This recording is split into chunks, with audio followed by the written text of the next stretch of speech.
There is a paradox at the core of tinnitus distress that you not only have to wrap your head around, but resolve if you want to get to habituation. I'm Dr. Peter Vernizzi. I'm a licensed psychotherapist, and like you, I have tinnitus. And before we get started here, I'd like to ask you if you think this video is worthwhile to click the like and even consider signing for the channel. It helps this stuff gets published, and there's so much bad stuff out there on tinnitus that if you think this is worthwhile, this is one of the ways to get it spread is by putting likes, or so I'm told. So the paradox of tinnitus, technically the paradox of tinnitus distress. What is a paradox? Paradox is something that on the face of it seems illogical, goes against reason. Or against opinion. Doxa means opinion, para against. And so what's the paradox? One of the famous paradoxes in the history of philosophy is Zeno's paradox. For example, he shows that if you give a tortoise and the famous warrior Achilles, put him in a race and give the tortoise a head start, the Achilles will never catch the tortoise, because Achilles, by the time Achilles goes halfway to the tortoise will have advanced to another point, and every time Achilles hits a point, the tortoise will have gone beyond that point, so Achilles will never catch the tortoise. Right? That's a paradox. And how do we resolve that? Well, we're not going to go into that here. But the paradox with tinnitus distress is if you are going to habituate, you have to lose the notion that you don't want tinnitus to be there. And that seems as illogical as Achilles not catching the tortoise. Who in their right mind would want Achilles to be there? Who in their right mind would want the tinnitus to be there? But that's the attitude you have to get to, because if you don't get to that place, if you don't want tinnitus to be there, your brain will always be on the lookout for it, because you are essentially seeing it as a threat. What happens when someone's threatened you? Imagine you went to a ball game and someone threatened to beat you up there. Well, you would be looking around the whole game for that person and probably not enjoying the game. Right? Because this is how we respond, or our amygdala responds to a threat. The amygdala being this almond-shaped part of the brain that is sometimes called the smoke detector and looks out for threats. So if you see the tinnitus as a threat, something you don't want there, your brain is never going to let it go. Right? But who would want tinnitus to be there? How could you want this thing to be there, or not want it not to be there? Right? That seems impossible again. So there is a way out, a way to achieve a state of not wanting tinnitus not to be there. All right. But it's not the way that you're often told to avoid this situation. As you're sometimes told by audiologists or friends is, well, look, this thing's not, just don't see it as a threat. Just stop seeing it as a problem, as a threat. And, that's it. You're given essentially a cognitive solution. Tell yourself it's not a threat. And convince yourself it's not a threat, because it's not a threat. And if it's not a threat, then you can let it go and get on with your life. The problem with that is the amygdala, coming back to our friend the amygdala, it's not convinced by reason at all. What it needs is an experience of the situation as non-threatening. It's not something that you can talk the amygdala into not being threatened by tinnitus. So how do you give the amygdala the experience of not being threatened by tinnitus, of not wanting it not to be there? Well, fortunately or unfortunately, tinnitus is not a unique experience. Right? There are a lot of things in life that a lot of unpleasant things that we don't want and can't avoid. Now, there's a lot of unpleasant things we don't want and can avoid, and those we want to avoid them, right? We're not idiots. But we have a lot of things in life that we don't want and can't avoid. And so tinnitus is at the high end of that situation. So just like if we were training to lift a heavy weight, we would start with lighter ones. Right? Just so we want to start with smaller situations that we don't want but can't avoid. And work at allowing those to be there. Work at really accepting those. Not fighting against these unpleasant situations. And we do this by having a calm mind and a calm body in the face of these. And starting small and building up. Don't start right away with not wanting your tinnitus to be there. Let's start with the general experience of, again, unpleasant situations we can't avoid. And it's actually, the way to get into this is actually to start with some situations that are unpleasant, but that you can escape from, but you want to see what it's like not to escape from them. What do I mean? Well, if you drink coffee, you got an easy way to start this process. Right? If the first thing in the morning you drink coffee, you're probably addicted to it, and if you don't get it, your body is going to feel very unpleasant. Right? So what you do is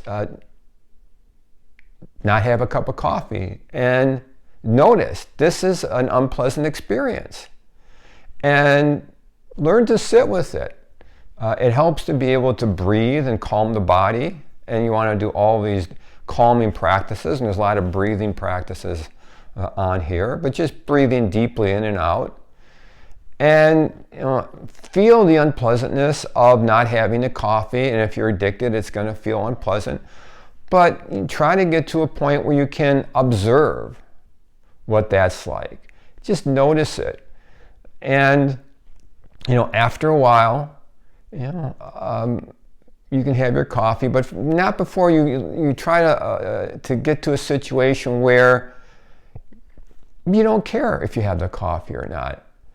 Okay? So see how long you can go. Maybe you can go a minute, maybe 5 minutes, but start with an unpleasant situation like that, one you can get out of, and notice what it's like to move from, I really need to get rid of this unpleasantness of not having caffeine to, caffeine or not, it doesn't really matter. That's actually a little tough one because the physiology is pretty intense, but it's nice because it's something you can control. Another way to work with unpleasant situations is if you don't like standing in line, for example, or going slow in traffic. Right?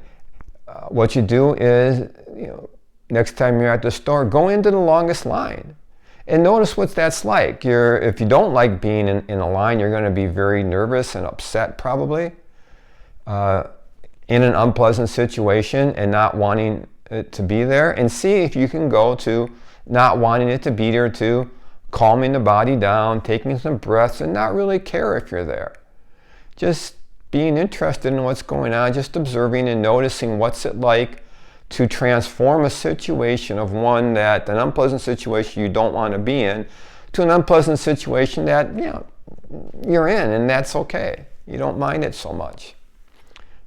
And then try pulling this out in everyday life, if driving, and try to, when you're driving, notice what it's like first to want to pass cars or be upset when you're stuck behind someone slow. Notice what's that like, observe it, And then try to, again, relax, breathe, see if you can come into a space where this isn't so bad. This is an unpleasant situation. I on the one hand, I didn't want to be there, but there or not there, it doesn't really matter, right? And you can stretch this out to any unpleasant situation that you can't avoid. Now, if you can't avoid it, like I said, if you're in a traffic jam and your GPS says go another way, you go another way. But and I've talked about this stuff on other videos, but I kind of want to bring it all together here. There's a world of difference between being in a situation that's unpleasant and really hating it and not wanting it to be there, versus being in a situation that's unpleasant and it is what it is. You're there. You're not fighting it. And that's what we want to get to. More examples, being in the heat. Here in Arizona, it's summer and it's hot. There's a way to be in the heat and complain about it, and that's just going to make it worse. It's not pleasant. Then there's a way to be in the heat and just be there with it. It's what it is. You're not going to fight against it. So learn to accept it. See what it's like to go out in the heat and really not care about it. Train yourself to get to that space. Being sick is another thing that provides a great opportunity. No one wants to be sick, have a cold, and we're not talking about anything serious here. Again, we're building up to small things, but we want to get to a space where you can be sick and really resent being sick and hate it and complain about it, and that does make it worse. But there's a way to be sick and just to observe what's going on, and this is where we begin to develop our mindfulness, which is going to really get you through this process where you can step back and observe what's happening with a curiosity. Oh, that's interesting. My throat is sore. My nose is running, and you can observe it as almost in a third person sort of way, stepping back and noticing it and not fighting against it. Right? So these are all attitudes that we can begin to develop towards unpleasant situations in life that are unavoidable. And at the the final end of the spectrum is age. And here there's a lot of research showing that those who are reluctant, irritated by their age, really hate being a certain age,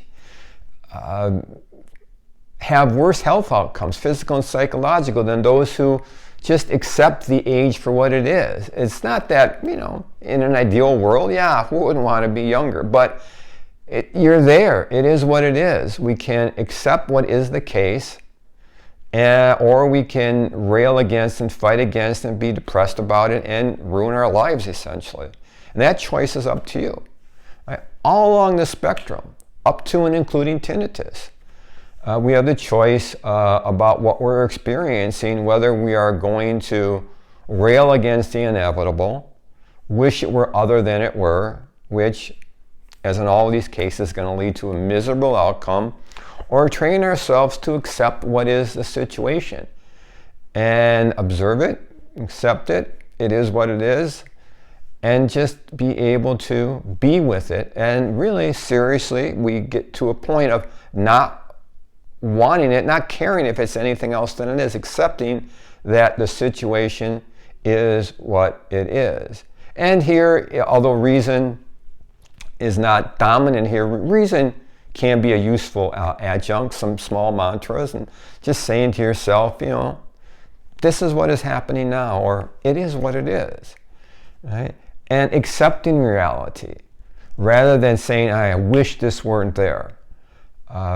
When you do that with your tinnitus or with anything that's unpleasant, you make it worse. And with your tinnitus, you condemn yourself because if, again, to go back to the reason that we started, if you see it as a threat, your brain will never, ever let it go. So the paradox is, again, you have to get to a state where you don't want the tinnitus not to be there, and that seems crazy, against reason, because who would want the tinnitus to be there. But we can get to the space where it's essentially there or not there, it doesn't matter. It's there. Right? To say of something that, it's there that I don't want it to be there, with respect to age, we can understand that wouldn't, that attitude would just be delusional.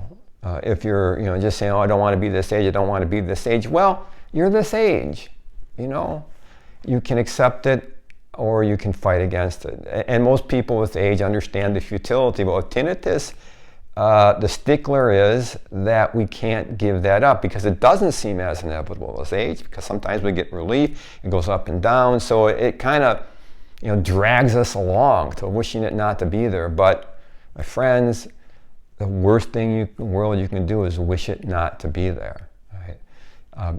It's a paradox, but it's one that we need to embrace and come to learn to live with. And mindfulness training, the sort that I give and you can find across numerous sources, is really the best way to get to this space. And that's it. So hopefully you will find that at least provocative. Take care, guys, and I'll see you later.